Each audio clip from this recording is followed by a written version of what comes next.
Broads Media.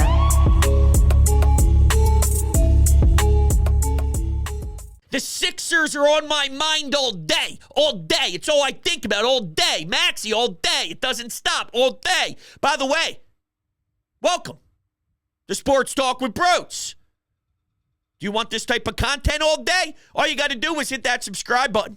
Hit that thumbs up button as well. I greatly appreciate it. By the way, I'm also on Apple Podcasts, Spotify, Google Podcasts. Throw me on in the car, driving to work. You know what I'm saying? Leave a 5-star rating and a review. It will go a long, long way. And lastly, the YouTube memberships here. It's been fantastic over the last month, 2 months or so. And you can get Coffee with Broads back in your life Mondays and Thursdays at 11 a.m. right here on YouTube by joining the membership here. Price is $4.99. You also get access to our Discord channel as well. So I greatly appreciate all your support and enjoy the show. That was a where were you then moment. Where were you when Tyrese Maxey went into Madison Square Garden with the season on the line, when Joel Embiid struggled insanely offensively? What do you remember from that Maxey playoff game? What do I remember from Maxey's playoff game? Sit down, son. Let me talk to you. Something like that. Unbelievable. Unreal. The amount of times I rewatched his celebration and his instant reaction, it had to have been an out-of-body experience. That many people upset, that many people silenced with the sound of your shot going in, tied it up. Batum's block on Jalen Brunson with the with the regulation clock winding down. I don't even think that's getting discussed mightily today whatsoever. And I understand. I mean, Tyrese Maxey had one of the greatest playoff moments in NBA history. It's that good. It's that incredible. And it would taste a lot sweeter if you finish the deal. And I'm pretty excited for Thursday night. I know it's sad that we have to be in a position to beg for our fans to go and for Joshua Harris and our ownership group to give away free tickets to people who do a lot for this city, people that are first responders and things of that nature. And I see that there are some out there, Howard Eskin being one of them, and I love Howard to death, but I just don't see eye to eye on him here. But with the whole, well, they're just really taking tickets that they already own. I would have to imagine that most teams do that. Most teams will utilize the tickets that they own and find ways to sell them. So I don't think that's out of the norm from an ownership level. But let's say that it is. I will give them credit for, especially an ownership group that everybody says only gives a shit about money. All they care about is money. And there's a lot of truth to that. But if I was wrong and it's not the norm, and then they decide after getting ripped apart, and there was some backlash involved, if they came to the conclusion, we are going to do the right thing, forget the money. It's not about the money. We won Game 6 rocking. It seems like they do actually want that place to be kicking it so we can try and win this damn series. And whether that's because, well, they just want the second round because that's more money to...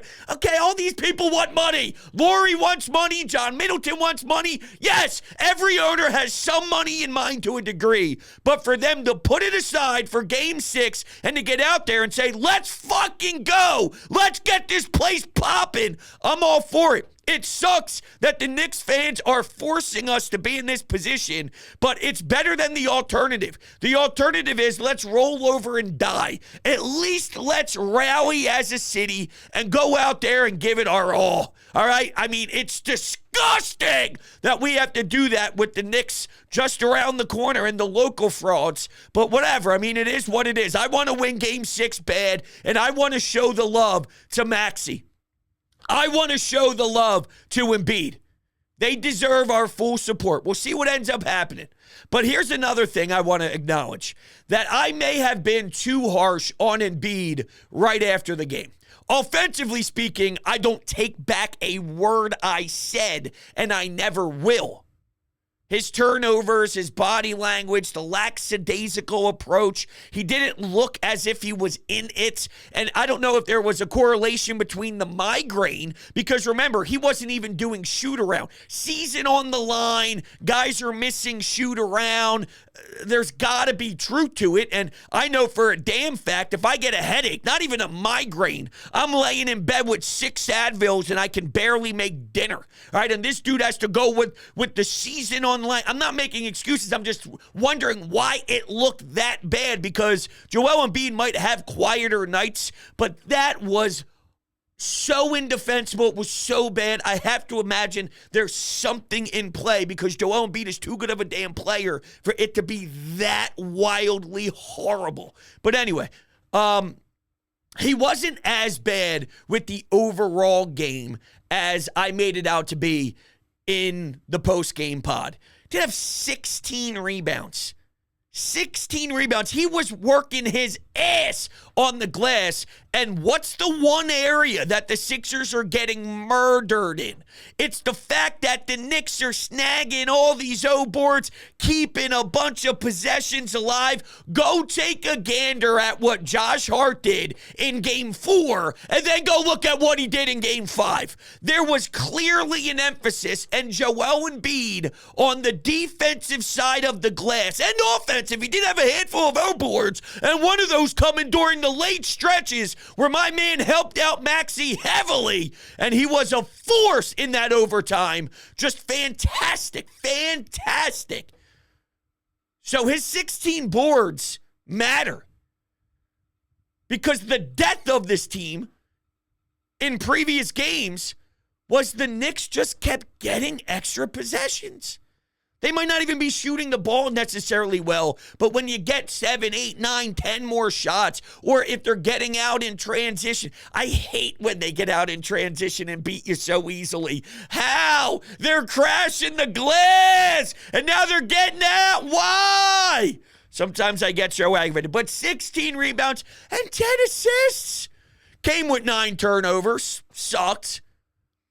I don't think he read the double team as well. There was one possession where Batum gave him a bounce pass and it directed him into the corner. So when he picked up the ball from the pass, he already had 2 guys. It's almost as if the pass led him right into exactly what the Knicks wanted to do. But when you get 10 assists and you play a 2-man game with Maxey to help close this game out, and you're also dealing with the rebounds, that was clearly noted on something that was ripping this team into pieces. It was demoralizing. It was destroying you. It was the reasons why you were losing games. And for him to make such an impact cleaning the glass, that needs to be mentioned. And how about this angle? I don't know if earlier in his career, and I could be totally wrong, but I feel maybe at one particular time with Ben, there was this clashing of it's Ben's team, it's Joel's team, who's closing. All right, let's get the ball to Embiid, see if he can do this, X, Y, and Z. It was clearly Maxey's day. Joel Embiid was not doing well. He turned it around, but having the faith of Maxey, bring us home. Maxey, I've seen the work you put in. Bring us home. I trust in you. For an NBA superstar of Embiid's caliber to say that to Maxey and not overstay, give me the ball, I'm doing this. There are superstars that want it to that level. And that doesn't mean that now Joel Embiid all of a sudden is a fraud, because as soon as I say that, I can hear a bunch of haters going, well, that's why Embiid will never be a... Shut the fuck up. Shut the fuck up. No, it's a good trait to have belief in your crew. To need help. It's fine. Jokic needs help. Without Murray, the Denver Nuggets are not what the Denver Nuggets are. And that's why even some of the talking head shows is, all right, build it around Maxey now. What? That's irrelevant. You need multiple guys to do anything in this league. And Maxey understands that. Embiid understands that. Maxey, when Embiid's off the floor. Remember I was discussing Game 4, and I said when Embiid doesn't have it or when Embiid needs to go to the bench, I need Maxey to run the offense. Well, when Joel Embiid's on the floor, what that does for Tyrese Maxey, just by his presence, changes a ton. And I'm not trying to take anything away from Maxey. That guy is built different. And I want to play a clip here from Kenny Smith. He was on the Takeoff Pod with John Clark talking about Maxey's work ethic and seeing it firsthand. Maxey is absolutely a big part of this. But there is something to be said about what the offense looks like with Maxey when there's no Embiid and what the offense looks like with Maxey when there is Embiid. Maxey needs to execute, and he does, and not many people, if not only maybe one or two guys in the league, will be able to pull off what Maxey did in MSG. So I want to recognize the real, which is Maxey is a huge part of this too. But letting Maxey do his thing and Embiid's presence in totality still mattered in the outcome of that game. Think about it like this, too. Embiid was horrible offensively. Too many turnovers.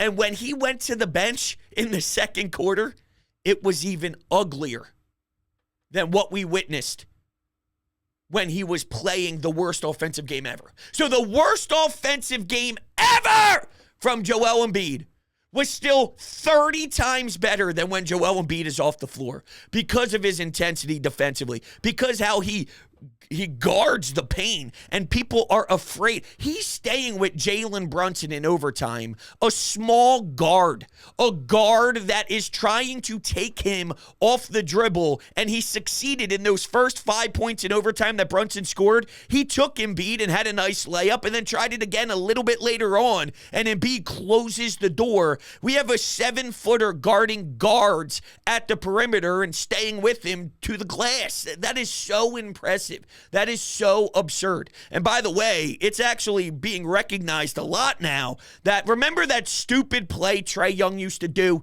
where he would draw the contact, lean in, flail his arms, where the league was supposed to actually chop down on it and try and stop it. What Jalen Brunson does, and that's how he picked up that flagrant foul on Joel Embiid in overtime, which was so scary. But the fact that Jalen Brunson does exactly what the league was pretty much trying to slow down forever now, and he's just getting a free pass with it, while my guy Tyrese Maxey is going to the rack and getting abused. He's getting decapitated. I'm surprised there's not 7 different body parts floating in 6 different sections because he goes to the rack. 3 people are jumping up. You're telling me they're all vertical. I see all these ticky-tack shit calls all day long in every NBA game ever. Yet here's Maxey going into the rack, and he's getting nothing.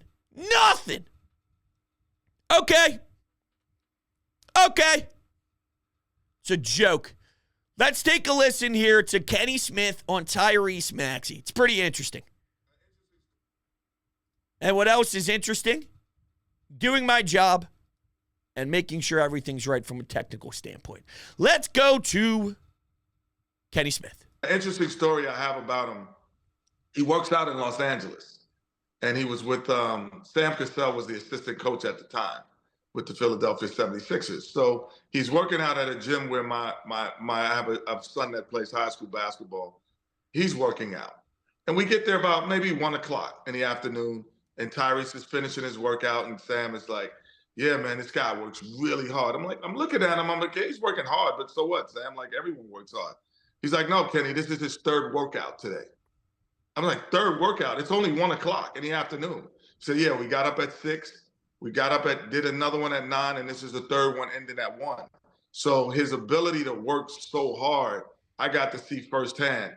And it really actually sparked a light under my son. I'm like, here's an NBA player doing 3 workouts before one. This is your first one of the day. That's actually incredible. it's pretty clear to draw the same conclusions here from it. That's Kobe Bryant level stuff.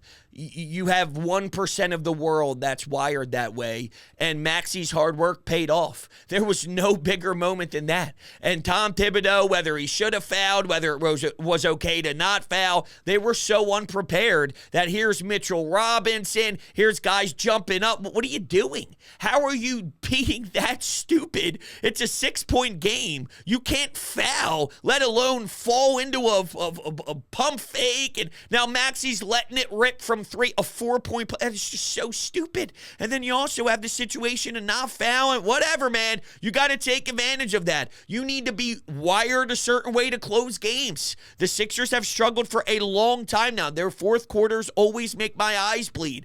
But it could only take one little issue. It could only take one little minor mistake. Kyle Lowry not calling timeout. Nick Nurse not being as assertive, even though he should have got the timeout in. It still wasn't as much as I would like to, with intensity from the coach calling the timeout. Those details could be the difference that swing an entire series. And the Knicks fans are wondering, because as much as Jalen Brunson can take over a game, they don't have that second piece. They might have a community be a second piece, but you have two cracks at it with Maxey and Embiid, and I'd be fascinated to see what Nick Nurse does. Do you rely heavily on Tyrese Maxey to almost ride the high? Let's keep this momentum going. Let's run our offense with this two-man game. Let's not worry about posting up Embiid and just letting him go with his back to the basket. Let him get the ball on the low block. Let's run these high sets, pick and roll. Let's run off a screen and see what we can do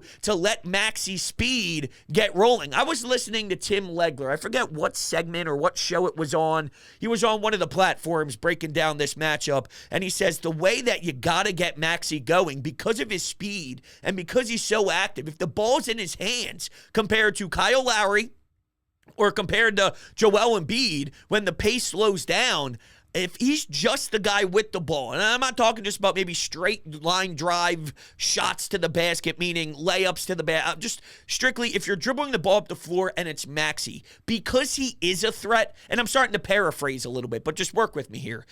Because of his ability at any time to use that burst, you're on your toes constantly with him trying to defend him if he's got the ball.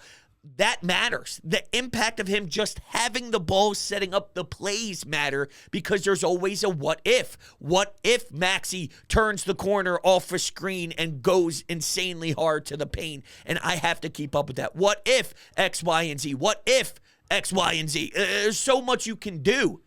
So with Kyle Lowry, slow pace. Embiid, low block, waiting to back guys down. Not that you can't utilize some possessions with other key components to it, but just in general to maximize Maxey as much as you can, especially with him rocking such a special moment. Don't you have to lean on him and see where it goes and adjust on the fly accordingly? Hey, if it's not his night from the rip, then fine, we can dial it back, but I think we have to at least give it a full shot and a full crack at it. So we'll see exactly how it goes down. Credit to Nick Nurse, though, because I've been on the record saying I've been a little underwhelmed just from a strategic schematic standpoint. I thought there'd be more wow things, and I believe I was blinded by the moment of Maxey and how incredible those two shots were, that I lost a lot of the substance, a lot of the context of what went down.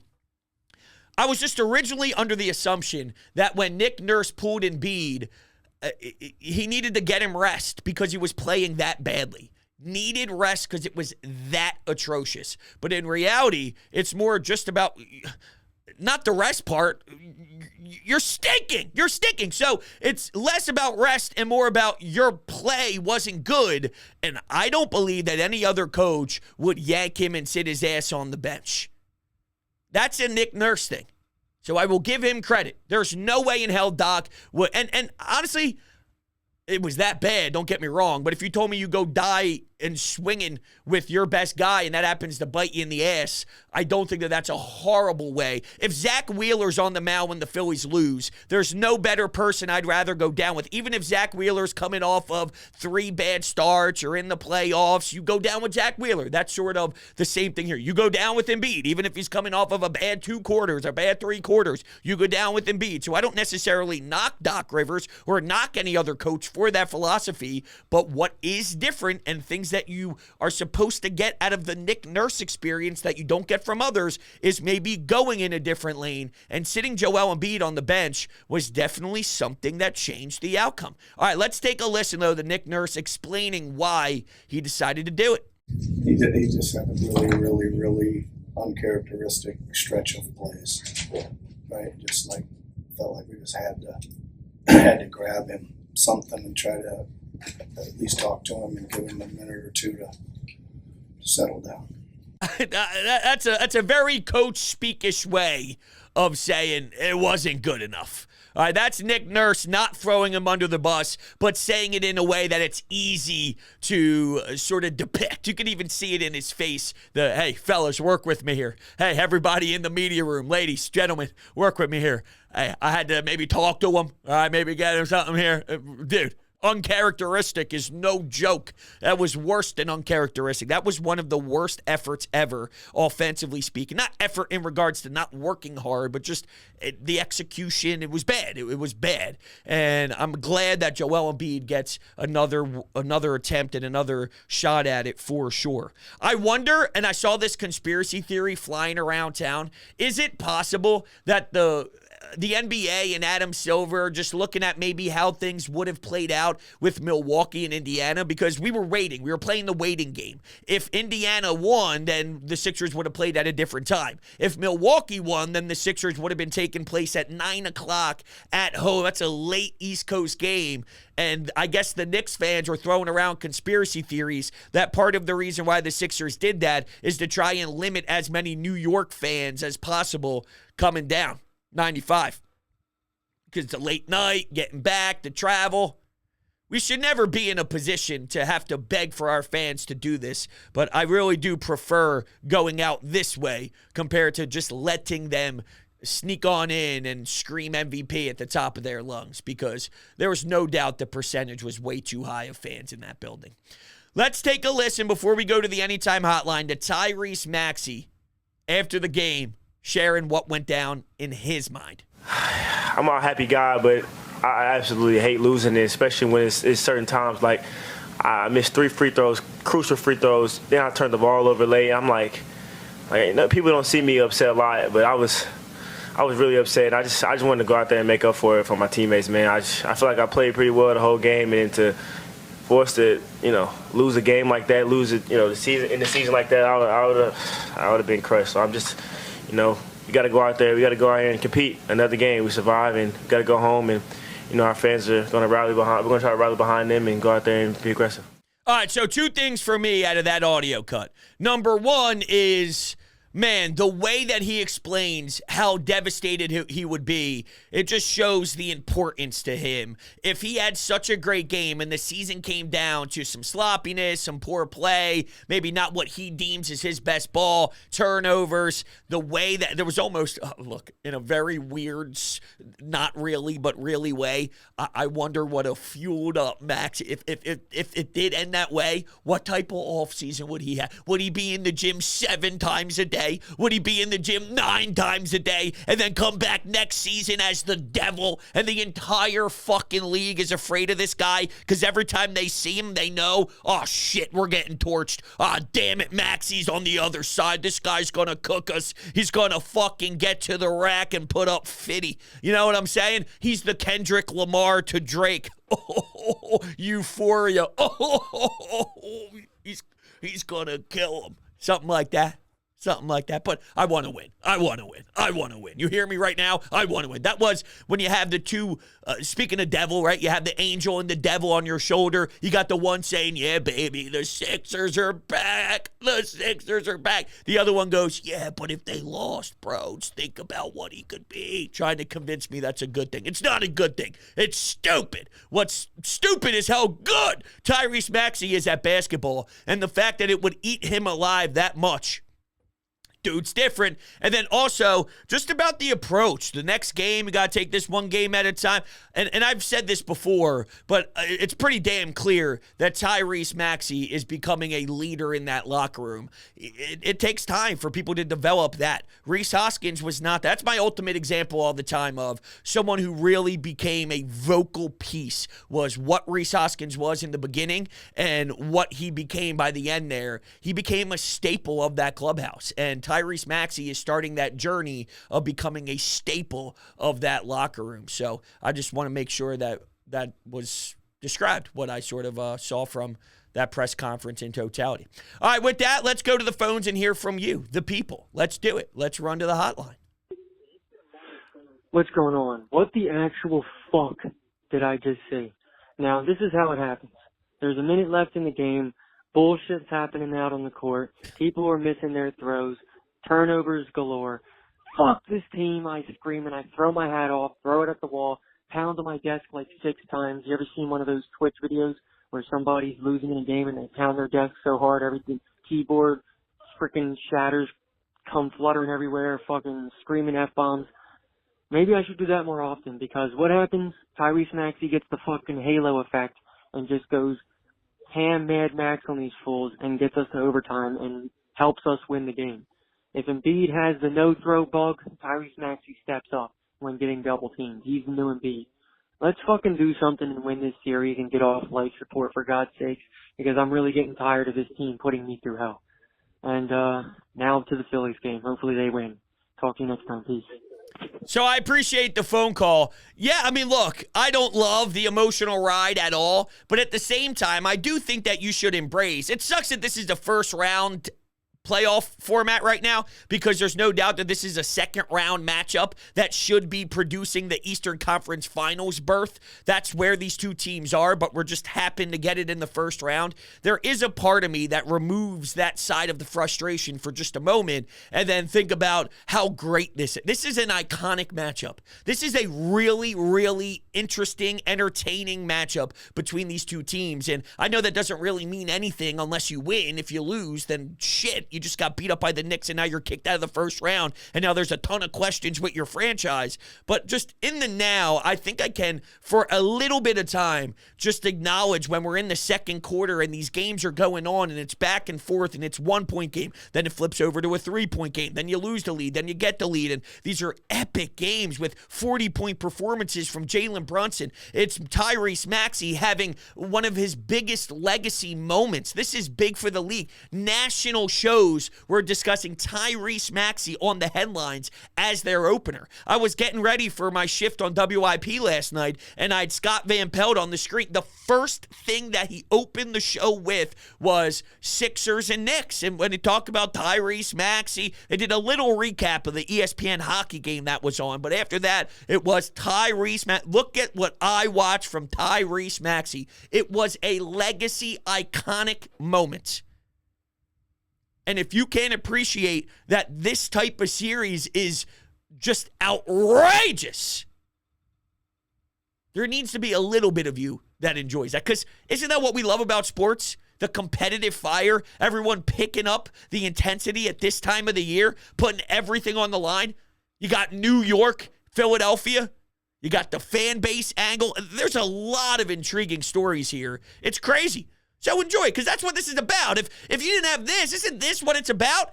The high ups and downs, the anxiety, the walking around the kitchen, the feeling nerves. I mean, that's how I watch the Super Bowl. You think the Super Bowl's a fun football game to watch? You think that's a game of being calm and just loving football? Get the fuck out of here. That is brutal, but you find a beauty in it. That's all. You find a beauty in this. If that all made sense. I think it makes sense, right? I think I got it by the end of it. All right, let's take another call. Hey, bro, it's good evening, man. Tyrese Maxey, an absolute pit bull. This is the mindset that needs to permeate the rest of the team. They need to understand there is no quit. He had a fight in him, and he exhibited that with his emotion as he made key buckets down the stretch, forcing that overtime. Joel Embiid looked like he wanted to wilt. I don't like them force-feeding Joel Embiid when that's becoming predictable, and Joel Embiid is forced to make passes that he's not being accurate or haven't been accurate tonight. But I'm glad that they allowed Tyrese Maxey to just take over the game. Yeah. Key free throws by Tobias Harris. That's right. At that point, I said the game has been iced. This is a momentum carrier over to Philadelphia for Game 6. If we can get this game, then anything can happen in Game 7. I love it, man. That's an absolutely fantastic call. Thank you so much. Giving the love to Toby, baby. Giving the love to my guy, Tobias. I told you he'd have a game. All right, now without Maxey, it would be forgotten about. But he also played good defense on Jalen Brunson in the game that they got screwed, so we should have gotten a lot of love that game too. My guy, Tobias. All right, I knew I still had that soft spot for Tobias for a reason, baby. And does that carry itself over to Game 6? Oh, the basketball gods will let us know nice and early. Although, there have been many games where he maybe scored 5 points in the first couple of minutes. He gets an easy dunk, and you convince yourself, hey, baby, maybe Tobias actually has a good game today. And then by the third quarter, you actually want your brain to be exploded. Yeah, that happens sometimes too. It's more than I would like to admit. But my guy, Toby, baby, it's tough. It's tough to be a Toby's not as bad as people think guy. I'm also taking the Joshua Harris is not as bad as most people think he is guy too, which is definitely an uphill battle. Don't forget about campaign either. All right, let's take a call here from Malcolm in Georgia. Hey, bros. Malcolm in Georgia. Great win. Love seeing it. But I can't help but get that feeling in my stomach. It seems like we've been through this movie show before. They won an improbable victory up in Boston last year and came down to the Spectrum and blew it for us. Are we about to see the same thing again? God, I hope not. It's a little different because they had Game 6 at home with a chance to win the series. Remember? Game 6 at home, and they had wide open looks and couldn't drain any of them. Let's hope these Sixers have turned the corner. Maybe they can get something out of these games. But other people have got to step up. Because Maxey and Embiid, great warriors. Yeah, no doubt. Look, I mean, through the whole series, Embiid and Maxey have done their respected jobs. From a full body of work level, they've done what you can ask them to do. They did within fair range of their expectations, whether Maxey had a quiet first half one night and then, exploded in the second half of a game that they got screwed in or whatever. I mean, Maxey has done great. There's moments that I pick at, and then there's moments that I put on these high pedestals, and how could you not? I mean, the 4-point play, the logo 3. It's like, thank you. You're a machine. Thank you. But overall, Embiid and Maxey have done their respected jobs. You see what happens when campaign's in the game instead of Buddy Hield. You see what happens when you get production from Tobias Harris. So, there's no doubt about it. You can't do this without those two, and Embiid did still have his fingerprints all over this one, just in a very ugly way, and a lot of it was more defensively and rebounding than it was scoring, and that's not what we're used to seeing, but he still did make a winning level of impact. You need a lot of guys. It's going to take more than just one. You need to put it all together to make this thing happen. All right, everybody, those are my thoughts, baby. Before you know it, we'll be watching Game 6, and we'll see how it goes. Appreciate it. Love you guys to death, and I'll see you on the next one.